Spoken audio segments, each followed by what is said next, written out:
ಮಧ್ಯದಲ್ಲಿ ಒಂದು ಮೂಲ ವೃಕ್ಷ ಬರುತ್ತೆ. ಆ ವೃಕ್ಷದಲ್ಲಿ ಪರಶುರಾಮ ದೇವರು ವಾಸ ಮಾಡ್ತಾ ಇರ್ತಾರೆ. ಅವರ ಹತ್ತಿರ ಹೋಗಿ ಹೇಗಿದ್ದೀರಾ ಅಂತೆಲ್ಲ ಕುಶಲ ಪ್ರಶ್ನಾದಿಗಳನ್ನೆಲ್ಲವನ್ನು ಕೂಡ ಮಾಡ್ತಾರೆ. ಅವರಿಂದ ಅಪ್ಪಣೆಯನ್ನು ಪಡೆದು ಮುಂದೆ ಗೋಮಂತಕ ಎನ್ನುವಂತಹ ಪರ್ವತದ ಕೆಳಭಾಗದಲ್ಲಿರುವಂತಹ ಕರವೀರಪುರಕ್ಕೆ ಹೋಗ್ತಾರೆ ಕೃಷ್ಣ ಬಲರಾಮರು. ಪುರಿಯ ನಿರ್ಗತ್ಯ ರಾಮಾತ್ ಅತಸಹ ಮುಸಲಿ ಪ್ರಾಪ್ಯ ಕೃಷ್ಣೋಭ್ಯನುಜ್ಞಾಂ ಗೋಮಂತಂ ಚಾಪಿ ಮೌಲಿಂ ಖಗಪತಿ ವಿಹಿತಂ ವಾಸುದೇವಂ ಶೃಗಾಲಂ ಹತ್ವಾ ಶತ್ರುಂ ಚ ಪುರ್ಯಾಂ ಅಧಿಜಲಧಿಪುರೀಂ ನಿರ್ಮಿತಾಂ ಬಂಧುವರ್ಗಾನ್ ಇನ್ಯೇ ಯಸ್ಯೋವತಾನ್ನಃ ಪ್ರಮದಿತಯವನೋ ಮೌಚುಕುಂದಾಕ್ಷಿವನ್ಯೇ. ಹಿಂದೆ ಶ್ರೀ ಕೃಷ್ಣ ಪರಮಾತ್ಮ ಕ್ಷೀರ ಸಮುದ್ರದಲ್ಲಿ ಮುಕ್ತ ಸ್ಥಾನದಿಂದ ಅಮುಕ್ತ ಸ್ಥಾನಕ್ಕೆ ಬಂದು ಅಲ್ಲಿ ಸೃಷ್ಟಿಗೆ ಬಂದಂತಹ ಎಲ್ಲ ಸೇವಕರನ್ನು ಕೂಡ ನೋಡ್ತಾನೆ. ಆ ಸಂದರ್ಭದಲ್ಲಿ ಎಲ್ಲರೂ ಕೂಡ ಬಂದು ನಾರಾಯಣನನ್ನು ದರ್ಶನ ಮಾಡ್ತಾ ಇರ್ತಾರೆ. ಅದೇ ಸಂದರ್ಭದಲ್ಲಿ ವಿರೋಚನ ಮಗನಾದಂತಹ ಬಲಿಚಕ್ರವರ್ತಿ ಏನ್ ಮಾಡ್ತಾನೆ, ಅಲ್ಲಿರುವಂತಹ ಎಲ್ಲಾ ದೇವತೆಗಳು ಕೂಡ ಮಲಗಿದ್ದಾರೆ. ಮಲಗಿದ್ದನ್ನು ನೋಡಿಬಿಟ್ಟು ಆ ನಾರಾಯಣನ ಕಿರೀಟವನ್ನು ಅಪಹರಣೆ ಮಾಡ್ತಾನೆ. ಆ ಅಪಹರಣೆ ಮಾಡುವಂತಹ ಸಂದರ್ಭದಲ್ಲಿ ಯದ್ಯಪಿ ನಾರಾಯಣನಿಗೆ ಇದೆಲ್ಲಾ ವಿಷಯವೂ ಕೂಡ ತಿಳಿದಿದ್ದ. ಆದ್ರೆ ಇವನು ಏನ್ ಮಾಡ್ತಾನೆ ನೋಡೋಣ ಅಂತ ಹೇಳಿ ಅವನು ಎಲ್ಲರ ಜೊತೆಗೆ ನಿದ್ರೆಯನ್ನು ಮಾಡಿದಂತೆ ನಟನೆಯನ್ನು ಮಾಡ್ತಾನೆ. ಆ ಸಂದರ್ಭದಲ್ಲಿ ಗರುಡ ಆ ಬಲಿಯ ಜೊತೆಗೆ ಯುದ್ಧವನ್ನು ಮಾಡಿ ಅವನ ಹತ್ತಿರ ಇರುವಂತಹ ಕಿರೀಟವನ್ನು ತೆಗೆದುಕೊಂಡು ಬರ್ತಾನೆ. ತೆಗೆದುಕೊಂಡು ಬಂದಂತಹ ಕಿರೀಟವನ್ನು ಗೋಮಂತಕದಲ್ಲಿರುವಂತಹ ನಾರಾಯಣನ ಅಭಿನ್ನನಾದಂತಹ ಕೃಷ್ಣನಿಗೆ ಕೊಟ್ಟು ನಮಸ್ಕಾರವನ್ನು ಮಾಡ್ತಾನೆ ಗರುಡ. ಆ ಕೃಷ್ಣನು ಆ ಕಿರೀಟವನ್ನು ತಲೆಯ ಮೇಲೆ ಧರಿಸಿ ಆ ಗೋಮಂತಕದಿಂದ ಕರವೀರಪುರಕ್ಕೆ ಬಂದು ಆ ಕರವೀರಪುರದಲ್ಲಿ 4 ತಿಂಗಳ ವಾಸವನ್ನು ಮಾಡ್ತಾನೆ. ನಂತರ 4 ತಿಂಗಳಾದ ಬಳಿಕ ಅವನು ತಿರುಗಿ ಮಧುರಾ ಪಟ್ಟಣಕ್ಕೆ ಹೋಗ್ತಾನೆ. ಇದರ ಮಧ್ಯದಲ್ಲಿ ಶೃಗಾಲ ವಾಸುದೇವನನ್ನು ಕೃಷ್ಣ ಪರಮಾತ್ಮ ಸಂಹಾರ ಮಾಡಿದ್ದ. ಇಷ್ಟರವರೆಗೆ ಕೇವಲ ಕಂಸನನ್ನು ಮಾತ್ರ ಸಂಹಾರ ಮಾಡಿದ್ದ ಅಂತೇಳಿ ಕೋಪದಿಂದ ಜರಾಸಂಧ ಕೃಷ್ಣನ ಮೇಲೆ ಯುದ್ಧಕ್ಕೆ ಬರ್ತಾ ಇದ್ದ.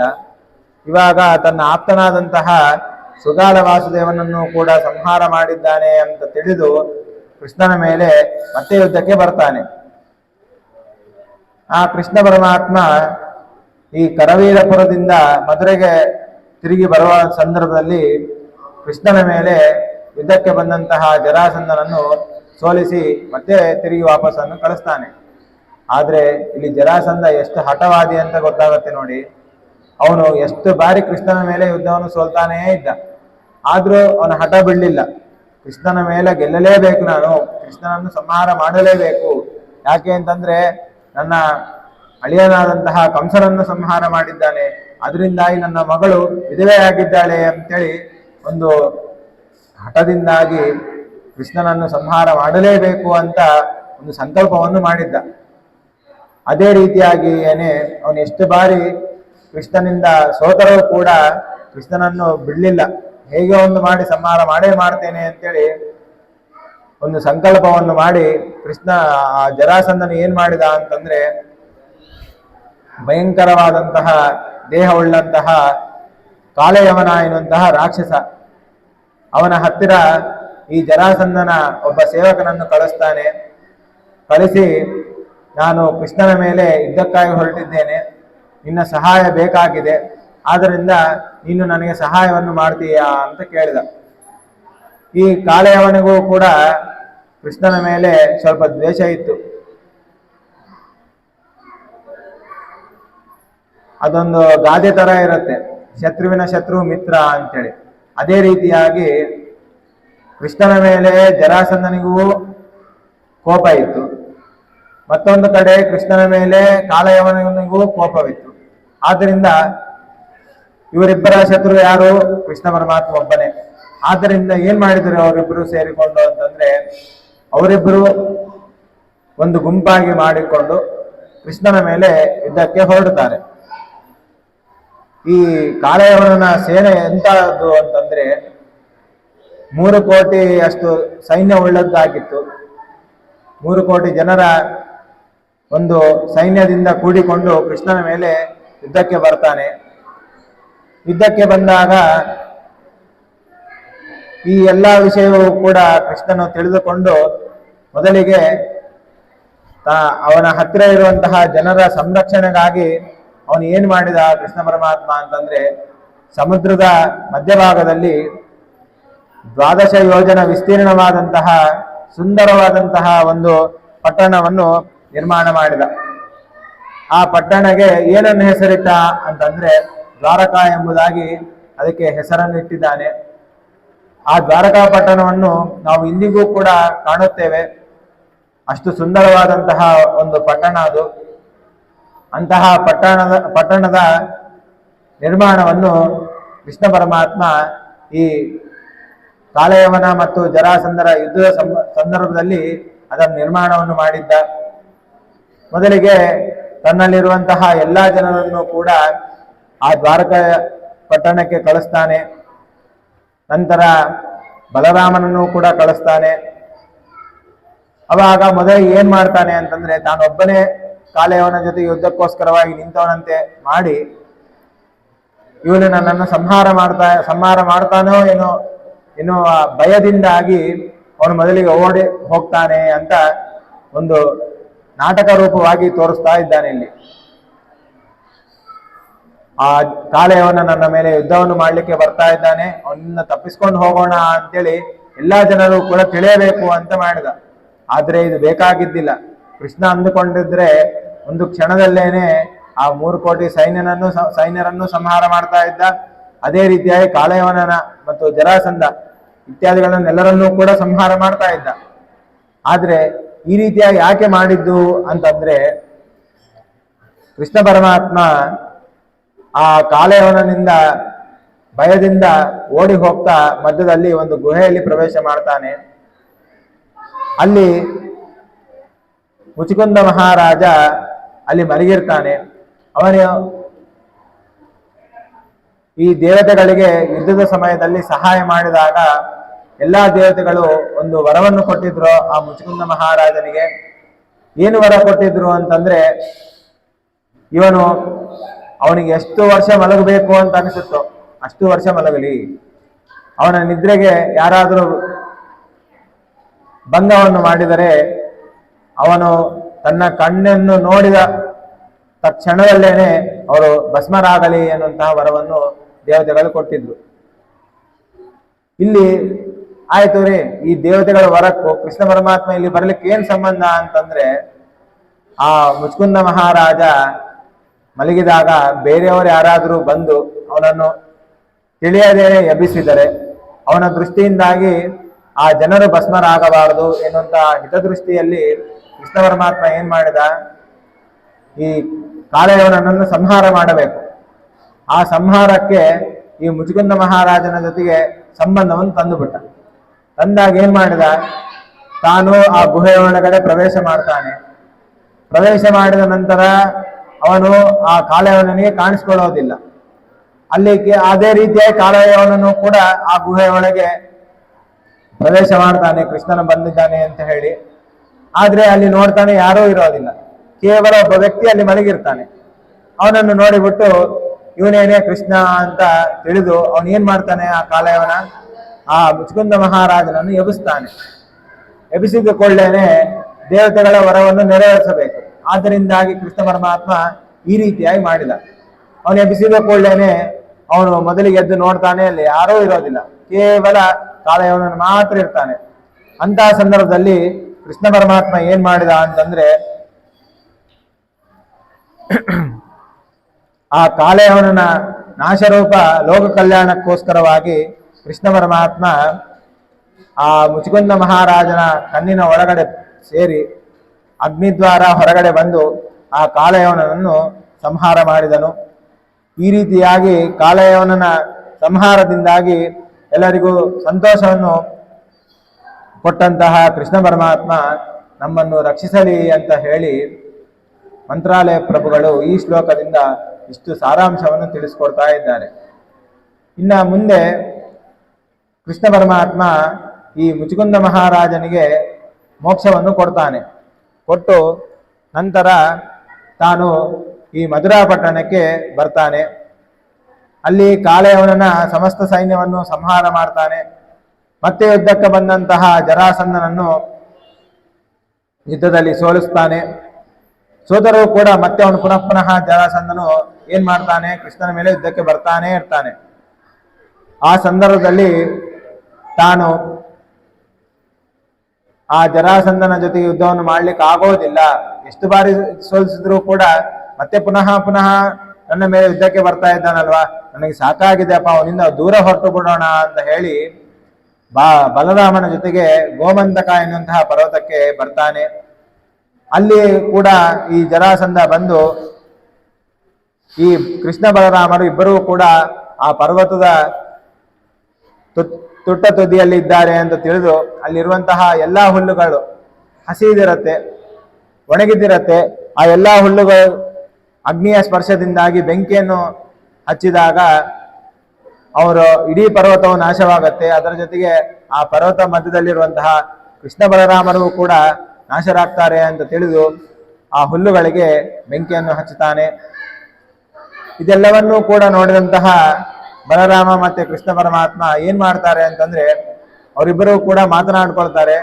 ಇವನಿಗೆ ನಾವ್ ಯಾರಂತೇಳಿ ಗೊತ್ತಿಲ್ಲ, ನಾವು ನಮ್ಮ ಮೂಲ ರೂಪ ಎಂತಹದ್ದು ಅಂತ ತಿಳಿಯದೇನೆ ಈ ರೀತಿಯಾಗಿ ನಮ್ಮನ್ನು ಸಂಹಾರ ಮಾಡುವುದಕ್ಕೋಸ್ಕರವಾಗಿ ಮತ್ತೆ ಪ್ರಯತ್ನವನ್ನು ಮಾಡ್ತಾ ಇದ್ದಾನೆ. ನಾವು ಯಾರು ಅಂತ ಅವನಿಗೆ ತೋರಿಸೋಣ ಅಂತ ಹೇಳಿಬಿಟ್ಟು ಅವರ ಪಾದದ ಹೆಬ್ಬೆರಳಿನಿಂದ ಪರ್ವತನು ಒತ್ತುತ್ತಾರೆ. ಆ ಪರ್ವತವು 11 ಯೋಜನದ ಕೆಳಗಡೆ ಹೋಗುತ್ತೆ. ಆ ಪರ್ವತದಲ್ಲಿ ಉತ್ಪನ್ನವಾದಂತಹ ಜಲದಿಂದ ಆ ಅಗ್ನಿಯು ಶಾಂತಿಗೊಳ್ಳುತ್ತೆ.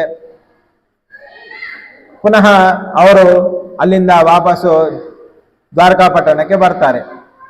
ಆದ್ರೆ ಆ ಜರಾಸಂಧ ಏನ್ ಮಾಡ್ತಾನೆ, ಆ ಹುಲ್ಲುಗಳಿಗೆ ಬೆಂಕಿಯನ್ನು ಹಚ್ಚಿ ಇವರಿನ ಎಲ್ಲಿ ತಪ್ಪಿಸ್ಕೊಳ್ಳಿಕ್ಕೆ ದಾರಿಯೇ ಇಲ್ಲ, ಇವ್ರ ಮರಣವನ್ನು ಹೊಂದುತ್ತಾರೆ ಅಂತ ಆನಂದದಿಂದ ಆ ಪ್ರದೇಶವನ್ನು ಬಿಟ್ಟು ಹೋಗ್ತಾನೆ.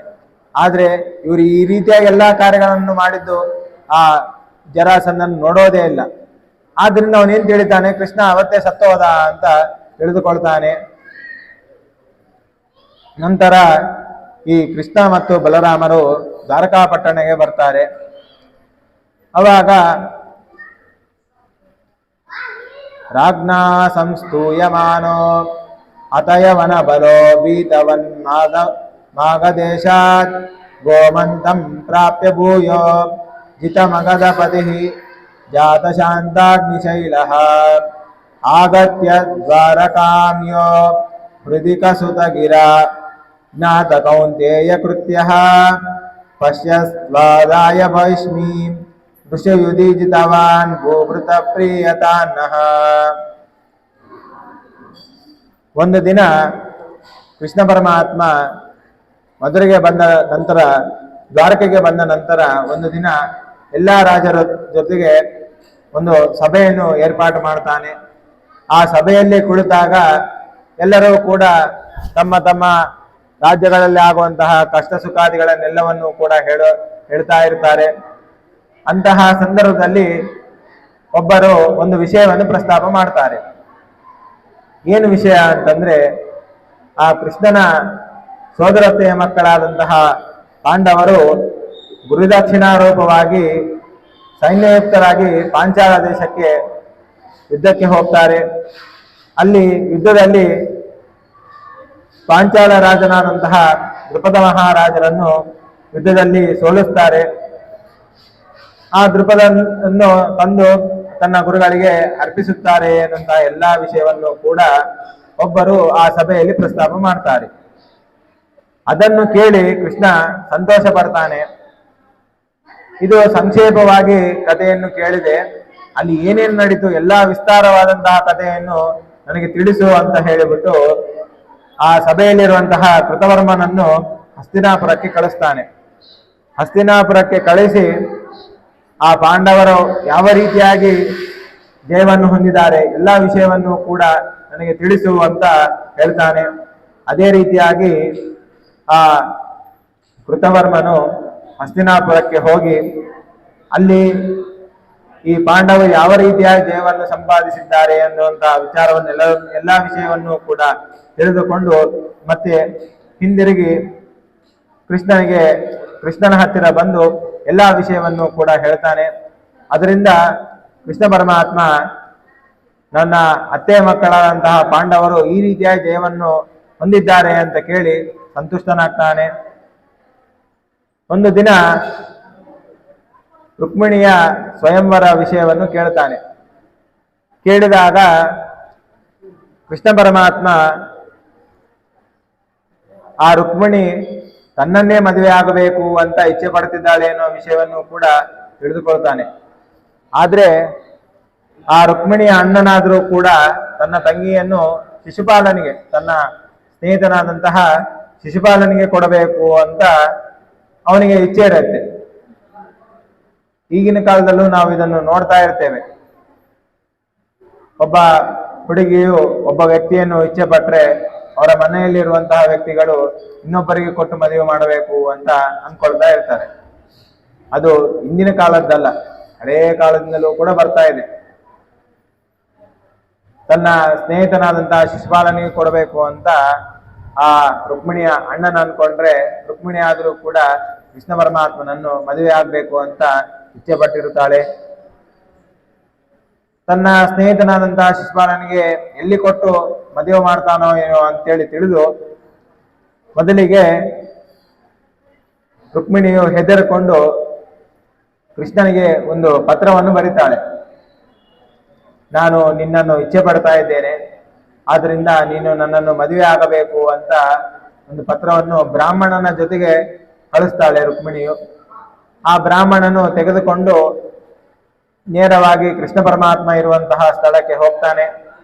ಹೋಗಿ ಕೃಷ್ಣನಿಗೆ ಆ ಪತ್ರವನ್ನು ಕೊಡ್ತಾನೆ. ಈ ರೀತಿಯಾಗಿ ರುಕ್ಮಿಣಿಯು ಈ ಪತ್ರವನ್ನು ನಿಮಗೆ ಕೊಡುವಂತ ಆಜ್ಞೆಯನ್ನು ಮಾಡಿದ್ದಾಳೆ, ಆದ್ದರಿಂದ ನೀವು ಇದನ್ನು ಸ್ವೀಕರಿಸಬೇಕು ಅಂತ ಆ ಬ್ರಾಹ್ಮಣನು ಬಂದು ಕೃಷ್ಣನಿಗೆ ಆ ಪತ್ರವನ್ನು ಕೊಡ್ತಾನೆ.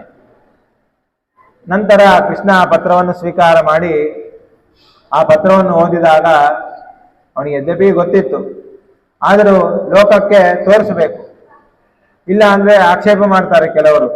ಅಲ್ಲ ರೀ, ರುಕ್ಮಿಣಿ ಇಷ್ಟಪಟ್ಟಿದ್ದಾಳೆ ಅನ್ನೋ ವಿಷಯ ನಿಮಗೆ ಹೇಗೆ ಗೊತ್ತು ಅಂತ ಲೋಕಕ್ಕೆ ಆಕ್ಷೇಪಕ್ಕೆ ಅವಕಾಶವನ್ನು ಕೊಡಬಾರದು ಅಂತ ಹೇಳಿ ಕೃಷ್ಣನಿಗೆ ಗೊತ್ತಿದ್ರೂ ಕೂಡ ಈ ರೀತಿಯ ಪ್ರಕ್ರಿಯೆಯನ್ನು ನಡೆಸುವ ಮೂಲಕ ಲೋಕ ಜನರಿಗೆ ಒಂದು ಪತ್ರದಿಂದಾಗಿ ಕೃಷ್ಣನಿಗೆ ಗೊತ್ತಾಯಿತು, ಇಲ್ಲಾಂದ್ರೆ ಗೊತ್ತೇ ಇದ್ದಿಲ್ಲ ಅಂತ ತಿಳಿತಾರೆ ಅಂತ ಹೇಳಿ ಕೃಷ್ಣ ಈ ರೀತಿಯಾಗಿ ಎಲ್ಲಾ ಕ್ರಿಯೆಯನ್ನು ಕೂಡ ಆ ಬ್ರಾಹ್ಮಣನ ಮುಖಾಂತರ ನಡೆಸಿದ್ದಾನೆ. ನಂತರ ಆ ಪತ್ರವನ್ನು ಸ್ವೀಕಾರ ಮಾಡಿ ತಾನು ಓದಿ ಪುನಃ ಆ ಬ್ರಾಹ್ಮಣನಿಗೆ ಹೇಳ್ತಾನೆ, ನಾವು ಈ ಭೀಷ್ಮಕ ರಾಜನಿರುವಂತಹ ಸ್ಥಳಕ್ಕೆ ಹೋಗೋಣ, ಅಲ್ಲಿ ಹೋಗಿ ಕೆಲವೊಂದು ಕಾರ್ಯವನ್ನು ನಾವು ಮಾಡಬೇಕಾಗಿದೆ ಅಂತ ಸಂಕ್ಷೇಪವಾಗಿ ಹೇಳ್ತಾನೆ. ಎಲ್ಲಾ ವಿಸ್ತಾರವಾಗಿ ಯಾರಿಗೂ ಕೂಡ ತನ್ನ ಅನಿಸಿಕೆಯನ್ನು ಎಲ್ಲೂ ಕೂಡ ಹೇಳಿಕೊಳ್ಳೋದಿಲ್ಲ ಕೃಷ್ಣ, ಎಲ್ಲವೂ ಕೂಡ ಸಂಕ್ಷೇಪವಾಗಿಯೇ ಹೇಳ್ತಾನೆ. ಹೇಳಿದಾಗ ಅದೇ ರೀತಿಯಾಗಿ ಬಲರಾಮರೆಲ್ಲರೂ ಕೂಡ ಆ ಭೀಷ್ಮಕ ರಾಜನ ಹತ್ತಿರ ಬರ್ತಾರೆ. ಮೊದಲಿಗೆ ಅವನಿಂದ ಆ ಭೀಷ್ಮಕ ರಾಜನು ಕೃಷ್ಣ ಪರಮಾತ್ಮನನ್ನು ನೋಡಿ ಪೂಜೆ ಮಾಡ್ತಾನೆ. ನಂತರ ತಾನು ಇಲ್ಲಿಗೆ ಬಂದಿರುವಂತಹ ವಿಷಯವನ್ನು ಆ ಬ್ರಾಹ್ಮಣನಿಗೆ ಹೇಳ್ತಾನೆ. ನಾನು ಈ ಕುಂಡಿನಪುರಕ್ಕೆ ಬಂದಿದ್ದೇನೆ, ಈ ವಿಷಯವನ್ನು ನೀನು ಹೋಗಿ ರುಕ್ಮಿಣಿಗೆ ಹೇಳು ಅಂತ ಆ ಬ್ರಾಹ್ಮಣನಿಗೆ ಹೇಳ್ತಾನೆ. ಆವಾಗ ಆ ಬ್ರಾಹ್ಮಣನು ಏನ್ ಮಾಡ್ತಾನೆ, ಪುನಃ ಆ ರುಕ್ಮಿಣಿಯ ಹತ್ತಿರ ಹೋಗ್ತಾನೆ. ನೀವು ಹೇಳಿದಾಗೇನೆ ನಾನು ಈ ಪತ್ರವನ್ನು ಕೊಟ್ಟಿದ್ದೇನೆ, ಅದನ್ನು ಸ್ವೀಕಾರ ಮಾಡಿದಂತಹ ಕೃಷ್ಣ ಪರಮಾತ್ಮ ಸಂತೋಷಪಟ್ಟು ನಮ್ಮ ಹತ್ತಿರದಲ್ಲೇನೆ ಬಂದಿದ್ದಾನೆ, ಈ ವಿಷಯವನ್ನು ನಿಮಗೆ ತಿಳಿಸುವಂತ ಆಜ್ಞೆಯನ್ನು ಮಾಡಿದ್ದಾನೆ, ಏನು ಮಾಡಬೇಕು ಮುಂದೆ ಅಂತ ಕೇಳ್ತಾನೆ. ಅವಾಗ ರುಕ್ಮಿಣಿ ಹೇಳ್ತಾಳೆ, ನಾನು ಈ ಪಾರ್ವತಿಯ ಪೂಜೆಗೋಸ್ಕರವಾಗಿ ನಾನು ಒಂದು ದೇವಸ್ಥಾನಕ್ಕೆ ಹೋಗ್ತಾ ಇದ್ದೇನೆ. ಆ ದೇವಸ್ಥಾನದಿಂದ ವಾಪಸ್ ಬರಬೇಕಾದ ಸಂದರ್ಭದಲ್ಲಿ ಅವನು ನನ್ನನ್ನು ಕರ್ಕೊಂಡು ಹೋಗ್ಲಿಕ್ಕೆ ಹೇಳು ಅಂತ ಹೇಳ್ತಾನೆ.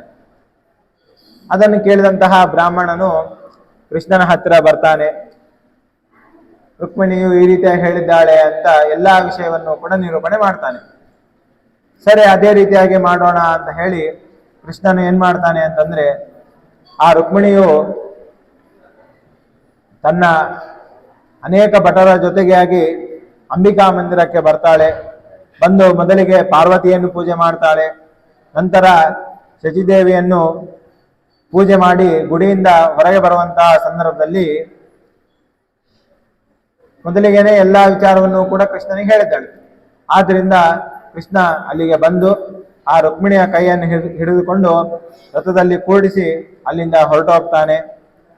ಅದನ್ನು ನೋಡಿದಂತಹ ಈ ಶಿಶುಪಾಲರ ಸ್ನೇಹಿತರು, ಅವರ ಕಡೆಯವರೆಲ್ಲರೂ ಕೂಡ ಕೃಷ್ಣನ ಮೇಲೆ ಸಿಟ್ಟು ಬಂದು ಅವನ ಜೊತೆಗೆ ಯುದ್ಧವನ್ನು ಮಾಡಬೇಕು ಅಂತ ಯುದ್ಧವನ್ನು ಪ್ರಕಟಣೆ ಮಾಡ್ತಾರೆ. ಅದರಲ್ಲಿ ಯಾರ್ಯಾರಿದ್ರು ಅಂತಂದ್ರೆ ಈ ಜರಾಸಂಧ ಇವರೇನೇ ಇದ್ರು. ಯಾಕೆ? ಶತ್ರುವಿನ ಶತ್ರು ಮಿತ್ರ ಅಂತ ಹೇಳಿದಂತೇನೆ ಎಲ್ಲರಿಗೂ ಕೂಡ ಕಾಮನಾಗಿ ಶತ್ರು ಯಾರಾಗಿದ್ದ ಆಗಿನ ಕಾಲದಲ್ಲಿ ಅಂದ್ರೆ ಕೃಷ್ಣ ಪರಮಾತ್ಮ ಒಬ್ಬನೇ. ಯಾಕೆ? ಪರಮಾತ್ಮನ ಅವತಾರ. ಅವನನ್ನು ಸಂಹಾರ ಮಾಡಿದ್ರೆ ಇಡೀ ಜಗತ್ತು ನಮ್ಮ ದೈತ್ಯರ ಕೈಯಲ್ಲೇನೆ ಇರತ್ತೆ ಅಂತ ಒಂದು ಸ್ವಾರ್ಥದಿಂದಾಗಿ ಎಲ್ಲಾ ದೈತ್ಯರು ಕೂಡ ಸೇರಿಕೊಂಡು ಕೃಷ್ಣನ ಮೇಲೆ ಎಂತ ಅವಕಾಶ ಬಂದರೂ ಕೂಡ, ಸಣ್ಣದಾದ ಅವಕಾಶ ಸಿಕ್ಕರೂ ಕೂಡ ಅವರು ಬಿಡೋದಿಲ್ಲ. ಒಬ್ಬರಾದ್ಮೇಲೆ ಒಬ್ರು ಯುದ್ಧಕ್ಕೆ ಬರ್ತಾನೇ ಇರ್ತಾರೆ. ಅವನ ಅವತಾರ ಮಾಡಿದಾಗಿಂದಲೂ ಕೂಡ ನಾವು ನೋಡಿದರೆ ಮೊದಲಿಗೆ ಕಂಸನ ಒಂದು ನೆಪದಿಂದಾಗಿ ಪೂತನೆ ಬಂದು, ಆಮೇಲೆ ತೃಣಾವರ್ತ ಬಂದ. ಇದೇ ರೀತಿಯಾಗಿ ಒಬ್ಬರಾದ ಮೇಲೆ ಒಬ್ಬರು ಬರ್ತಾನೇ ಇದ್ರು ಒಂದೊಂದು ರೂಪದಿಂದ.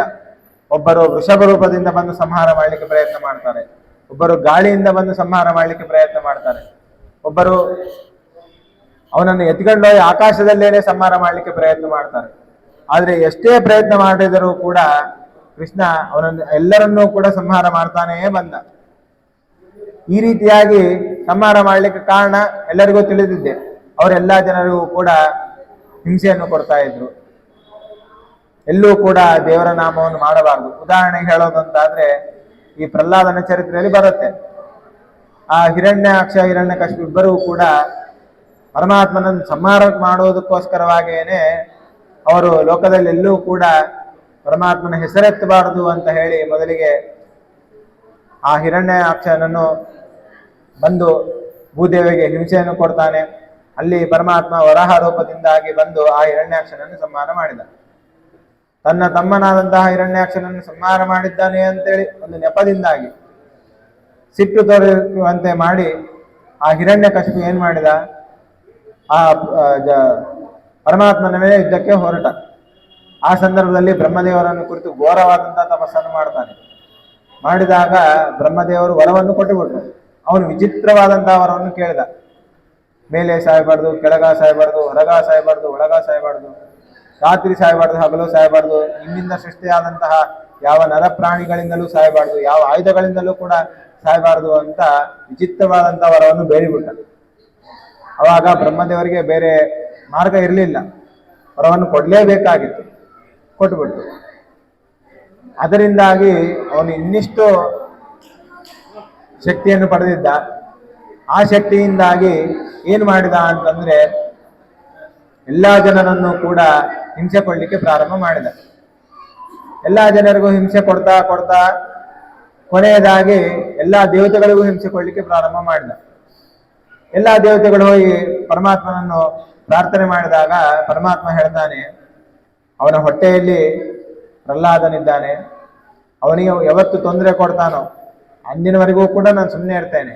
ಯಾವಾಗ ಪ್ರಹ್ಲಾದ ನನ್ನನ್ನು ಕರೀತಾನೋ ಅವಾಗ ನಾನು ಬಂದು ಅವನ ಜೊತೆ ಯುದ್ಧವನ್ನು ಮಾಡ್ತೇನೆ ಅಂತ ಹೇಳ್ತಾನೆ. ಅದೇ ರೀತಿಯಾಗಿ ಪ್ರಹ್ಲಾದನಿಗೆ ನಿನಗೆ ಯಾರು ಶ್ರೇಷ್ಠ ಅಂತ ಒಂದು ದಿವಸ ಸಭೆಯಲ್ಲಿ ಕೇಳಿದಾಗ ಅವನು ಎಲ್ಲರ ಮುಂದೆ ಹರಿಯೇ ಸರ್ವೋತ್ತಮ ಅಂತ ಹೇಳಿಬಿಡ್ತಾನೆ. ಅಲ್ಲಿ ಆ ಹಿರಣ್ಯಕಶಿಪುಗೆ ಎರಡು ವಿಧವಾಗಿ ಸಿಟ್ಟು ಬರುತ್ತೆ. ಒಂದು ಅವನನ್ನು ಸರ್ವೋತ್ತಮ ಅಂತ ಹೇಳಿಲ್ಲ ಅಂತ ಒಂದು ಸಿಟ್ಟಾದ್ರೆ, ಇನ್ನೊಂದು ತನ್ನ ವೈರಿಯನ್ನು ಹೊಗಳ್ತಾ ಇದ್ದಾನೆ. ನಾವು ಕೂಡ ಈಗ ಹಾಗೆ ಇರ್ತೇವೆ. ನೀನು ನನ್ನನ್ನು ಹೊಗಳದೇ ಇದ್ರೂ ಕೂಡ ಪರವಾಗಿಲ್ಲ, ನನ್ನ ಶತ್ರು ಆದಂತ ಅವನನ್ನು ನನ್ನ ಮುಂದೆ ಹೊಗಳಬೇಡ ಅಂತ ನಾವು ಹೇಳ್ತೇವೆ. ಅದೇ ರೀತಿಯಾಗೇನೆ ಆ ಹಿರಣ್ಯಕಶಿಪು ಕೂಡ ಹಾಗೇನೆ ಮಾಡ್ತಾನೆ. ಅವಾಗ ಅನೇಕ ಶಿಕ್ಷೆಗಳನ್ನು ಕೊಡ್ತಾನೆ. ಕೊನೆಯದಾಗಿ ಎಲ್ಲಾ ರೀತಿಯಿಂದಲೂ ಕೂಡ ಭಗವಂತ ಅವನನ್ನು ರಕ್ಷಣೆ ಮಾಡ್ತಾ ಇರಬೇಕಾದ್ರೆ, ನಿನ್ನ ದೇವರು ಎಲ್ಲಿದ್ದಾರೆ ಹೇಳು ಅಂತಂದು ಒಂದು ಕಂಬಕ್ಕೆ ಹೊಡಿತಾನೆ. ಆ ಕಂಬದಿಂದಾಗಿ ಅವತಾರ ಆಗಿದ್ದೆ ನರಸಿಂಹಾವತಾರ. ಅಂತಹ ನರಸಿಂಹದೇವರು ಈ ಹಿರಣ್ಯಕಶಿಪಿನ ಸಂಹಾರ ಸಮಯದಲ್ಲಿ ಅವನಿಗೆ ಹೇಳ್ತಾರೆ, ಅವನಿಗೆ ಒಂದು ಶಂಕೆ ಬರುತ್ತೆ, ಅಲ್ಲ ನಾನು ಬ್ರಹ್ಮದೇವರಿಂದ ವರವನ್ನು ಪಡೆದಿದ್ದೆ, ನನಗಾದರೂ ಕೂಡ ಮರಣ ಹೇಗೆ ಸಂಭವಿಸಿತು ಅಂತ ಆ ನರಸಿಂಹದೇವರ ತೊಡೆಯ ಮೇಲೆ ಕೂತಾಗ ಅವನಿಗೆ ಸಂದೇಹ ಬರುತ್ತೆ. ಅದಕ್ಕ ನರಸಿಂಹದೇವರು ಹೇಳ್ತಾರೆ, ನೋಡು ನಿನ್ನನ್ನು ಎಂಥ ಸಮಯದಲ್ಲಿ ನಾನು ಸಂಹಾರ ಮಾಡ್ತಾ ಇದ್ದೇನೆ ಅಂತ. ನೀನು ಹಗಲು ಸಾಯಬಾರ್ದು, ರಾತ್ರಿ ಸಾಯಬಾರ್ದು ಅಂತ ಹೇಳಿದ್ದಿ, ಅದಕ್ಕೆ ನಾನು ಸೂರ್ಯನ ಮುಳುಗ್ತಾ ಇರಬೇಕಾದಂತಹ ಸಮಯದಲ್ಲಿ ನಿನ್ನನ್ನು ಸಂಹಾರ ಮಾಡ್ತಾ ಇದ್ದೇನೆ. ಒಳಗ ಸಾಯಬಾರ್ದು, ಹೊರಗ ಸಾಯಬಾರ್ದು ಅಂತ ನೀನು ಇನ್ನೊಂದು ಹೇಳಿದ್ದಿ. ಒಳಗಡೆ ಹೊರಗಡೆ ಎರಡು ಮಧ್ಯದ್ದು ಯಾವುದು ಅಂತಂದ್ರೆ ಹೊಸ್ತಲ್. ಅಂತಹ ಹೊಸ್ತಲ ಮೇಲೆ ಕುಳಿತಿದ್ದೇನೆ ನೋಡು ಅಂತ. ಮೇಲೆ ಕೆಳಗೆ ಎರಡು ಕಡೆ ಸಾಯಬಾರ್ದು ಅಂತ ನೀ ಹೇಳಿದ್ದಿ. ಅದಕ್ಕೋಸ್ಕರವಾಗಿ ನಿನ್ನನ್ನು ಮಧ್ಯಭಾಗದಲ್ಲಿ ಇಟ್ಟಿದ್ದೇನೆ. ಹೇಗೆ ಅಂತಂದ್ರೆ ನನ್ನ ತೊಡೆ ಮೇಲೆ ಮಲಗಿಸಿದ್ದೇನೆ.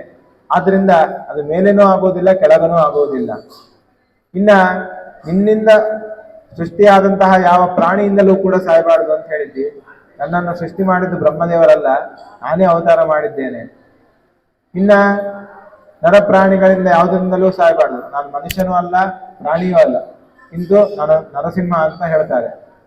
ಇನ್ನ ನಂತರ ಯಾವ ಆಯುಧಗಳಿಂದಲೂ ಕೂಡ ಸಾಯಬಾರ್ದು ಅಂತ ನೀನು ಕೇಳಿದ್ದಿ.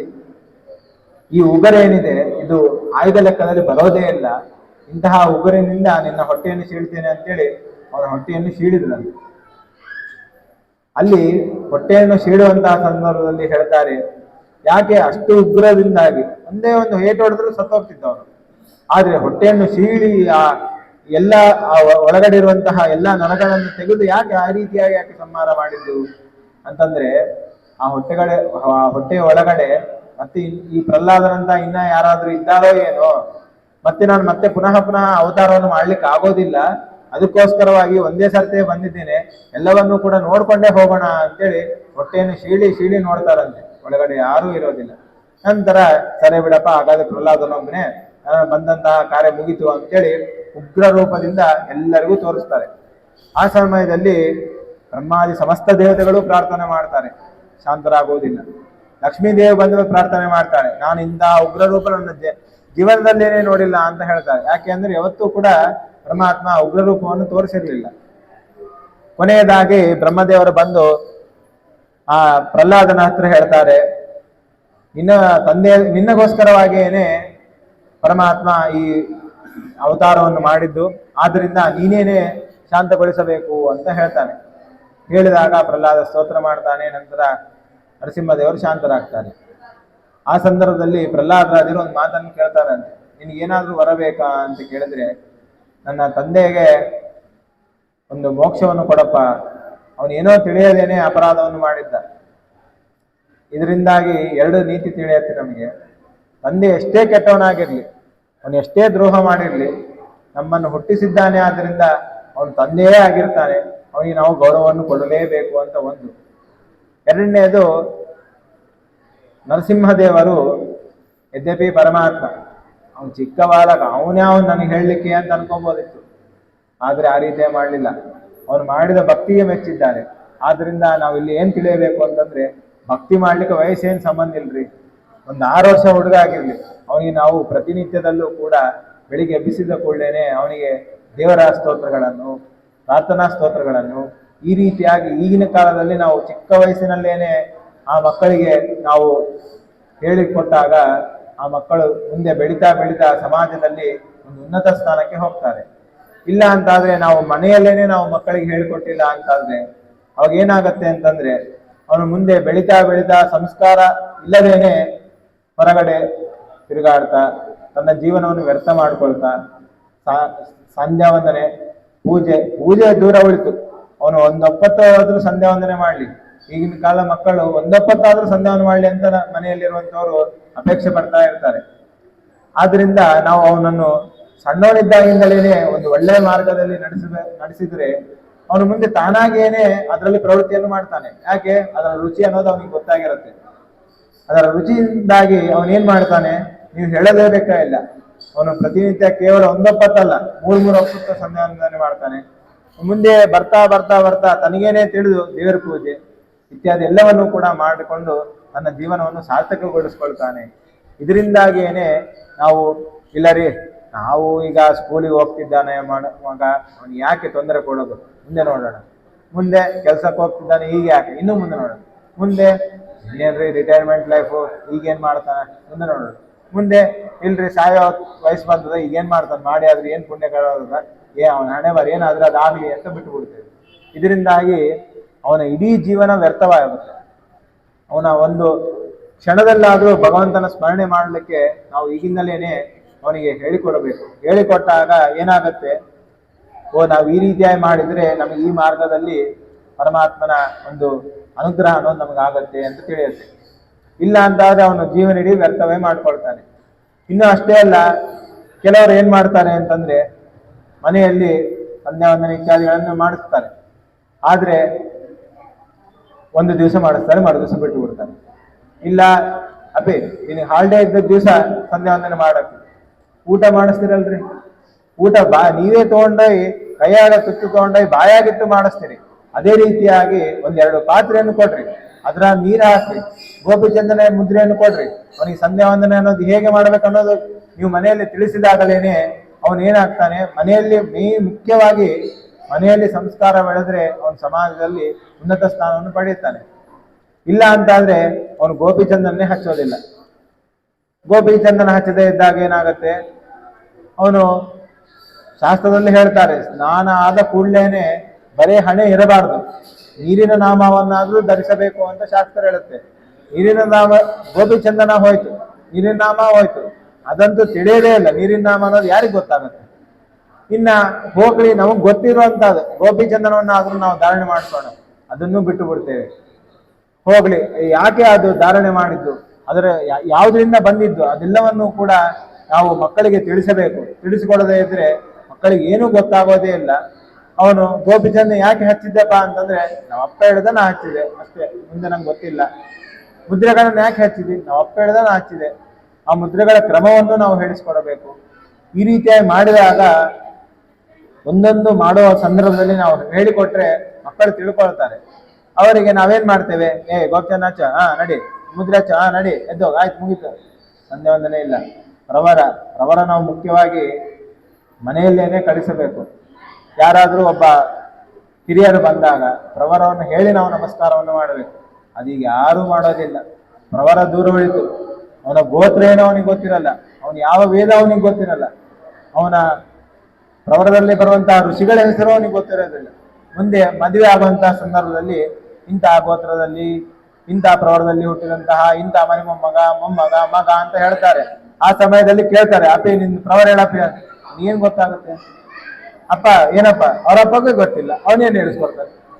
ಅವ್ರು ಇನ್ನೊಂದು ಕೇಳ್ತಾರೆ. ಅಲ್ಲಿ ಸುತ್ತದವ್ರು ಅಪಹಾಸ್ಯ ಆಗತ್ತೆ, 4 ಜನರ ಮಧ್ಯೆ ಅಪಹಾಸ್ಯ ಆಗತ್ತೆ. ಅವಾಗ ಏನಾಗುತ್ತೆ, ಅವನಿಗೆ ಹೆಣ್ಣು ಕೊಡುವಂತಹ ಮಾವ, ಅತ್ತೆ, ಅವರ ಸಂಬಂಧಿಕರು ಎಲ್ಲರ ಮುಂದಲ್ಲೂ ಕೂಡ ಅವನ ಮರ್ಯಾದೆ ಅನ್ನೋದು ಹೋಗತ್ತೆ. ಇದೆಲ್ಲವನ್ನೂ ಕೂಡ ನಾವು ನಮ್ಮ ಮನೆಗಳಲ್ಲೇನೆ ನಮ್ಮ ಮಕ್ಕಳಿಗೆ ಹೇಳಿಕೊಟ್ಟಾಗ ನಮ್ಮ ಮನೆಯ ಮರ್ಯಾದೆ ಇತ್ಯಾದಿ ಎಲ್ಲವೂ ಕೂಡ ಉಳಿಯತ್ತೆ. ಆದ್ರಿಂದ ನೀವುಗಳು ಕೂಡ ಅಷ್ಟೇ, ನಿಮ್ಮ ಮನೆಯಲ್ಲಿರುವಂತಹ ಮಕ್ಕಳಿಗೆ ಸಂಧ್ಯಾ ವಂದನೆ ಪೂಜೆ ನಿಧಾನ ಹೇಳಿಕೊಡಿ. ಅವನು ಮುಖ್ಯವಾಗಿ ಗೋಪಿಚಂದನೆ ಅದನ್ನು ಯಾಕೆ ಹಚ್ಚಬೇಕು, ಮುದ್ರೆಗಳನ್ನು ಯಾಕೆ ಹಚ್ಚಬೇಕು, ಇದನ್ನು ಹೇಳಿಕೊಟ್ಟು ಮುದ್ರೆ, ಗೋಪಿಚಂದನೆ ಮುದ್ರೆ, ಆಮೇಲೆ ಸಂಧ್ಯಾ ವಂದನೆ ಒಂದೊಪ್ಪತ್ತಾದ್ರು ಪ್ರಾರಂಭ ದಿನಗಳಲ್ಲಿ ಒಂದೊಪ್ಪತ್ತಾದ್ರು. ಅದಕ್ಕೆ ಇಲ್ರಿ ಇವತ್ತು ಗುರುವಾರ, ಇವತ್ತು ಮಾಡೋಣ ಅಂತ ಅನ್ಕೊಂಡೆ, ಆದ್ರೆ ಆಗ್ಲಿಲ್ಲ, ನಾಳೆ ಶುರು ಮಾಡ್ತೀವಿ. ನಾಳೆ ಅಷ್ಟಮಿ ಬೇಡ ದಶಮಿಯಿಂದ ಶುರು ಮಾಡೋಣ, ಆಯ್ತು. ಹೀಗೆ ಮುಂದೆ ನಾಳೆ ಅಂತ ಅಂದವರೆಲ್ಲ ಮನೆ ಹಾಳು ಅಂತ ಹೇಳ್ತಾರೆ. ಇವತ್ತು ಅಂತ ಅಂದ್ಕೊಂಡು ಶುರು ಮಾಡಿಸ್ಬಿಡ್ಬೇಕು. ಒಳ್ಳೇದು. ಅದು ಮತ್ತೆ ಕೆಲವರು ನೋಡ್ತಾರೆ, ತಿಥಿ ವಾರ ನಕ್ಷತ್ರ ಎಲ್ಲ ನೋಡಿ ಪ್ರಾರಂಭ ಮಾಡ್ತಾರೆ. ಅದು ಇನ್ನೂ ಅಪಹಾಸ್ಯ. ಇಲ್ರಿ ಇವತ್ತು ಅಮಾವಾಸ್ಯೆ ಬೇಡ, ಆಯ್ತು ಅಮಾವಾಸ್ಯೆ ಬೇಡ, ಪಾಡ್ಯ ಇಲ್ರಿ ಇವತ್ತು ಅನದ್ದೇನ ಅಂತಾರ, ಅದಕ್ಕೆ ನಾವು ನಮ್ಮ ಮಗ ಮಾಡಿಸೋದಿಲ್ಲ, ಬಿದಿಗೆ ಶುರು ಮಾಡಿಸ್ತೇವೆ. ಬಿದಿಗೆ ಅಂತಂದ್ರೆ ಇಲ್ರಿ ಇವತ್ತು ಅವ್ನು ಲೇಟಾಗಿ ಎದ್ದ, ಅದಕ್ಕೆ ಹೀಗೆ ಮುಂದೆ ಹೋಗ್ತಾ ಇರುತ್ತೆ, ಶುರು ಮಾಡೋದು ಯಾವತ್ತು. ಆದ್ರಿಂದ ಶುಭಸ್ತು ಶೀಘ್ರಂ ಅಂತ ಅನ್ಕೊಂಡ್ಬಿಟ್ಟು ನಾವು ನಮ್ಮ ಕಾರ್ಯಗಳನ್ನು ಪ್ರಾರಂಭ ಮಾಡಬೇಕು. ಆದ್ದರಿಂದಾಗಿ ನಾವು ಮಕ್ಕಳಿಗೆ ಸಂಸ್ಕಾರವನ್ನು ಈಗಿನ ಕಾಲದಲ್ಲಿ ಹೇಳ್ಕೊಡ್ಬೇಕು. ಅವಾಗೇನೆ ನಮ್ಮ ಹಿಂದುತ್ವ ಅನ್ನೋದು ಬಿಡುತ್ತೆ. ನಮ್ಮ ಈಗಿನ ಸಮಾಜದಲ್ಲಿ ಬ್ರಾಹ್ಮಣರಿಗೆ ಬೆಲೆ ಯಾಕಿಲ್ಲ ಅಂತಂದ್ರೆ ಇದೇ ಮುಖ್ಯ ಕಾರಣ. ಅವರು ಮಾಡುವಂತ ಕೆಲಸ ಪ್ರತಿನಿತ್ಯದಲ್ಲೂ ಕೂಡ ಅವರು ಸಕ್ರಮವಾಗಿ ಮಾಡಿದ್ರೆ, ಅವರ ಒಂದು ಸಂಸ್ಕಾರದಿಂದಾಗಿ ಎದುರುಗಡೆ ಇರುವಂತಹ ವ್ಯಕ್ತಿಗಳು ಬಂದು ಅವರನ್ನು ಕೇಳ್ತಾರೆ. ಇವಾಗ ಇಲ್ಲಿ ಕುಳಿತವರ ಅನೇಕರಿಗಿಂತಲೂ ಕೂಡ ನಾನು ಚಿಕ್ಕವನು, ನನ್ನ ಮಾತನ್ನ ಯಾಕೆ ಕೇಳ್ಬೇಕು ನೀವು? ಅವನ ನಂಗೆ ಹೇಳಲಿಕ್ಕೆ ಅಂತ ಎದ್ದೋಗ್ಬೋದಾಗಿತ್ತು. ಆದ್ರೆ ಇಲ್ಲಿ ನೀವು ಕುಳಿತು ಕೇಳ್ತಾ ಇದ್ದೀರಿ ಅಂತಂದ್ರೆ ಯಾಕೆ? ನಾವು ಒಂದು ಸಂಸ್ಕಾರವನ್ನು ಕಲ್ತಿದ್ದೇವೆ, ಅದರಿಂದ ಅವ್ರು ಏನೋ ಹೇಳ್ತಾ ಇದ್ದಾರೆ ಅಂತ ನೀವು ಕೂತು ಕೇಳ್ತಾ ಇದ್ದೀರಿ. ಇಲ್ಲ ಅಂತಂದ್ರೆ ನೀವ್ ಯಾರಾದ್ರೂ ಕೂರ್ತಿದ್ರ? ಇಲ್ಲ. ಹಾಗಾಗಿ ಇಲ್ಲಿ ಇಷ್ಟು ಜನ ಸೇರಿಕೊಂಡು ಕೂಡ್ಲಿಕ್ಕೆ ಮುಖ್ಯ ಕಾರಣ ಏನು ಅಂತಂದ್ರೆ, ನಮ್ಮಲ್ಲಿರುವಂತ ಎದುರುಗಡೆ ಹೇಳುವಂತಹ ವ್ಯಕ್ತಿಯಲ್ಲಿ ಸಂಸ್ಕಾರ ಇದೆ ಅಂತ ನೀವು ತಿಳಿದಿದ್ದೀರಿ. ಆದ್ದರಿಂದಲೇ ಕೂತು ಇಷ್ಟೆಲ್ಲಾ ಮಾತನ್ನು ಕೇಳ್ತಾ ಇದ್ದೀರಿ. ಇಲ್ಲ ಅಂತಂದ್ರೆ ಇಲ್ರಿ ಇವತ್ತು ಗುರುವಾರ, ನಮ್ಗೆ ಆಫೀಸ್ ಹೀಗೆ ಮುಗಿಸ್ಕೊಂಡು ಬಂದೀವಿ, ನಿಮ್ ಪುರಾಣ ನಮಗೆ ಆಗ್ಬೇಕು ಅಂತ ಎದ್ದೋಗ್ಬೋದಾಗಿತ್ತು. ಆದ್ರೆ ಎದ್ದೋಗದೇನೆ ಎಲ್ಲರೂ ಕೂತು ಕೇಳ್ತಾ ಇದ್ದೀರಿ ಅಂತಂದ್ರೇನೆ ಇದರಿಂದಲೇ ತಿಳ್ಕೊಳ್ಳಿ, ನಾವು ಮಕ್ಕಳಿಗೆ ಸಂಸ್ಕಾರವನ್ನು ಈಗಿನ ಕಾಲದಲ್ಲಿ, ಮುಖ್ಯವಾಗಿ ಈಗಿನ ಕಾಲದಲ್ಲಿ ನಾವು ಸಂಸ್ಕಾರವನ್ನು ಹೇಳ್ಕೊಳ್ಳೇಬೇಕು. ದೊಡ್ಡವರು ಬಂದಾಗ ಎದ್ದೇಳೋದು, ನಮಸ್ಕಾರವನ್ನು ಮಾಡೋದು. ಈಗಿನ ಕಾಲ ಹೇಗಿದೆ ಅಂತಂದ್ರೆ, ದೊಡ್ಡವರಲ್ಲಿ ಬಂದಿರ್ತಾರೆ, ಅವ್ರ ಮುಂದೆನೇನೆ ನಾವು ಚೇರ್ ಮೇಲೆ ಕಾಲ ಮೇಲೆ ಕಾಲಕ್ಕೊಂಡು, ಚೇರ್ ಮೇಲೆ ಕೂತಿದ್ದೇ ತಪ್ಪು, ಅದ್ರ ಮೇಲೆ ಕಾಲಕ್ಕೊಂಡು ಅದೇನೋ ಸ್ಟೈಲ್ ಆಗಿ ಮಾಡ್ತಾ ಇರ್ತೇವೆ. ಅದರಿಂದ ಮಕ್ಕಳಿಗೆ ಸಂಸ್ಕಾರ ಎಲ್ಲಿ ಬೆಳೆಯೋದು? ಅದರಿಂದ ನಾವು ಈಗಿಂದಲೇನೆ ಮಕ್ಕಳಿಗೆ ಸಂಸ್ಕಾರವನ್ನು ತಿಳಿಸಬೇಕು. ಇಂತಹ ಕಥೆಗಳಲ್ಲೂ ಇಂತಹ ಸಂಸ್ಕಾರವನ್ನು, ಅಥವಾ ಮಕ್ಕಳಿಗೆ ನಾವು ಒಂದು 10 ವರ್ಷ ಬಂದ ಮೇಲೆ ಕಳಿಸ್ತೇವೆ ಎಲ್ಲ ಬೇಡ. ಇದಕ್ಕೆ ಮುಖ್ಯ ದೃಷ್ಟ ಅಂತ ಧ್ರುವ ಮಹಾರಾಜ, ಅವನು ಅಷ್ಟೇ ಚಿಕ್ಕವನಿದ್ದಾಗೇನೆ ಕಾಡಿಗೆ ಹೋಗಿ ತಪಸ್ಸು ಮಾಡಿ ಪರಮಾತ್ಮನ ದರ್ಶನವನ್ನು ಪಡೆದಂತಹ ಮಹಾರಾಜ. ಅದೇ ರೀತಿಯ ನಾವು ಪ್ರಹ್ಲಾದ ಚರಿತ್ರೆಯನ್ನು ನೋಡಬಹುದು. ಈ ರೀತಿಯಾಗಿ ನೋಡಿದಾಗ ವಯಸ್ಸಿಗೆ ಭಕ್ತಿಗೆ ಸಂಬಂಧವೇ ಇಲ್ಲ ಅಂತೇಳಿ ತಿಳಿಸೋದಕ್ಕೋಸ್ಕರವಾಗಿಯೇ ಇಂತಹ ಕಥೆಗಳನ್ನೆಲ್ಲವನ್ನು ಕೂಡ ನಮಗೆ ಹಿರಿಯರು ಕೊಟ್ಟಿದ್ದಾರೆ. ಅದರಿಂದಾಗಿ ನಾವು ಮಕ್ಕಳಿಗೂ ಕೂಡ ಇಂತಹ ಕಥೆಗಳನ್ನು ಉಪದೇಶ ಮಾಡೋದು. ಮನೆಗಳಲ್ಲಿ ಸಂಜೆ ಸಮಯದಲ್ಲಿ ಒಂದು ಅರ್ಧ ಗಂಟೆ ಆ ಟಿವಿಯಲ್ಲಿ ಬರುವಂತಹ ಯಾವ್ದಾವುದೋ ತೋರಿಸೋ ಬಂದು ಮಕ್ಕಳಿಗೆ ಒಂದು ಸ್ತೋತ್ರವನ್ನು ಹೇಳಿಸ್ಕೊಡಿ, ಅಥವಾ ಯಾವುದೋ ಒಂದು ಚರಿತ್ರೆಯ ಬಗ್ಗೆ ತಿಳಿಸ್ಕೊಡಿ, ಅಥವಾ ನಮ್ಮ ಮನೆತನ ಬಗ್ಗೆ ಆದ್ರೂ ತಿಳಿಸ್ಕೊಡ್ಬೇಕು. ಕೆಲವರಿಗೆ ನಿಮ್ಮ ಸ್ವಲ್ಪ ಪೂರ್ವಿಕರ ಬಗ್ಗೆ ತಿಳಿಸಪ್ಪ ಅಂತಂದ್ರೆ ಅವ್ರ ಹೆಸರು ಕೂಡ ಗೊತ್ತಿರೋದಿಲ್ಲ. ತಾತನ ಹೆಸರು ಗೊತ್ತಿದ್ರೆ ಅದು ಗ್ರೇಟ್ ಅನ್ಬೇಕು. ಅಪ್ಪನ ಹೆಸರು ಅಪ್ಪ ಆದ್ರೂ ಗೊತ್ತಿರತ್ತೆ, ತಾತನ ಹೆಸರು ಗೊತ್ತಿರೋದಿಲ್ಲ ಕೆಲವರ ಮಕ್ಕಳಿಗೆ. ಆದ್ರಿಂದ ನಮ್ಮ ಮನೆತನದ ಬಗ್ಗೆ ಆದ್ರೂ ತಿಳಿಸ್ಕೊಡಬೇಕು. ಈ ರೀತಿಯಾಗಿ ಹೇಳಿದಾಗ ಮಕ್ಕಳಲ್ಲಿ ಒಂದು ಚೈತನ್ಯ ಅನ್ನೋದು ಬೆಳೆಯುತ್ತೆ. ಅದರಿಂದ ಸಂಸ್ಕಾರ ಬರುತ್ತೆ. ಸಂಸ್ಕಾರದಿಂದ ಸಮಾಜದಲ್ಲಿ ಅವರು ಉತ್ತಮ ಸ್ಥಾನವನ್ನು ಹೊಂದುತ್ತಾರೆ ಎನ್ನುವ ವಿಷಯವನ್ನು ನಾವು ಪ್ರಹ್ಲಾದ ಇತ್ಯಾದಿ ಚರಿತ್ರೆಯನ್ನು ನೋಡಿದಾಗಲೇ ತಿಳಿಯುತ್ತೆ. ಆದ್ದರಿಂದ ಈ ಕೃಷ್ಣ ಪರಮಾತ್ಮ ಏನ್ ಮಾಡಿದ ಅಂತಂದ್ರೆ, ಅಲ್ಲಿ ಆ ಶಿಶುಪಾಲನ ಸ್ನೇಹಿತರೇ ಮೊದಲಾದಂತಹ ಅನೇಕ ವ್ಯಕ್ತಿಗಳ ಜೊತೆಗೆ ಯುದ್ಧವನ್ನು ಮಾಡಿ ಎಲ್ಲರ ಎದುರುಗಡೆನೆ ಆ ರುಕ್ಮಿಣಿಯ ಕೈಯನ್ನು ಹಿಡಿದುಕೊಂಡು ರಥವನ್ನು ಏರಿಸಿ ತನ್ನ ಪಟ್ಟಣಕ್ಕೆ ಕರೆದುಕೊಂಡು ಹೋದ. ಅಲ್ಲಿ ಹೋದ ಮೇಲೆ ಆ ದ್ವಾರಕಾಪುರದಲ್ಲಿರುವಂತಹ ಎಲ್ಲರೂ ಕೂಡ ಆ ರುಕ್ಮಿಣಿ ಕೃಷ್ಣನನ್ನು ನೋಡಿ ಸಂತೋಷ ಪಡ್ತಾರೆ. ಇಂತಹ ರುಕ್ಮಿಣಿಯ ಪಾಣಿಗ್ರಹಣ ಮಾಡಿ ನಮ್ಮನ್ನು ಅನುಗ್ರಹ ಮಾಡ್ತಿರುವಂತಹ ಕೃಷ್ಣ ಪರಮಾತ್ಮ ಎಲ್ಲರನ್ನೂ ಕೂಡ ರಕ್ಷಣೆ ಮಾಡಲಿ ಅಂತ ಹೇಳ್ತಾ ಶ್ರೀ ಮಂತ್ರಾಲಯ ಪ್ರಭುಗಳು ಈ ಒಂದೇ ಒಂದು ಶ್ಲೋಕದಿಂದ ಇಷ್ಟು ವಿಷಯವನ್ನು ನಿರೂಪಣೆ ಮಾಡ್ತಾ ಇದ್ದಾರೆ. ಇನ್ನು ಮುಂದೆ ಕೃಷ್ಣ ಪರಮಾತ್ಮ ಯಾವ ಪ್ರದೇಶಕ್ಕೆ ಹೋದ, ಅಲ್ಲಿ ಹೋದ ಬಳಿಕ ಅವನು ಏನೇನು ಕಾರ್ಯಗಳನ್ನು ಮಾಡಿದ್ದಾನೆ ಅನ್ನುವಂಥ ಎಲ್ಲ ವಿಷಯವನ್ನು ಕೂಡ ನಾವು ನಾಳೆಯ ದಿವಸ ತಿಳಿಯೋಣ ಅಂತ ಹೇಳ್ತಾ, ಇಷ್ಟರವರೆಗೆ ಹೇಳಿರುವಂತಹ ವಿಷಯದಲ್ಲಿ ಏನಾದರೂ ತಪ್ಪಿದ್ರೆ ಅದು ನನ್ನ ಅಜ್ಞಾನದಿಂದ ಬಂದಿದ್ದು. ಇದರಲ್ಲಿ ಏನಾದರೂ ಗುಣಗಳು ಹೊಂದಿದ್ರೆ ನಮ್ಮನ್ನು ಅನುಗ್ರಹಿಸಿ ಈ ಸ್ಥಾನದಲ್ಲಿ ಕೂಡಲಿಕ್ಕೆ ಮುಖ್ಯ ಕಾರಣರಾದಂತಹ ನನ್ನ ಸ್ವರೂಪೋದ್ಧಾರಕ ಗುರುಗಳಾದಂತಹ ಮಂತ್ರಾಲಯ ಮಠಾಧೀಶರಾದ ಪರಮ ಪೂಜ್ಯ ಸುಬುಧೇಂದ್ರ ತೀರ್ಥರದ್ದು ಅಂತ ಹೇಳ್ತಾ ನನ್ನ 2 ಮಾತುಗಳನ್ನು ಮುಗಿಸ್ತಾ ಇದ್ದೇನೆ. ಶ್ರೀಕೃಷ್ಣಾರ್ಪಣ ವಸ್ತು.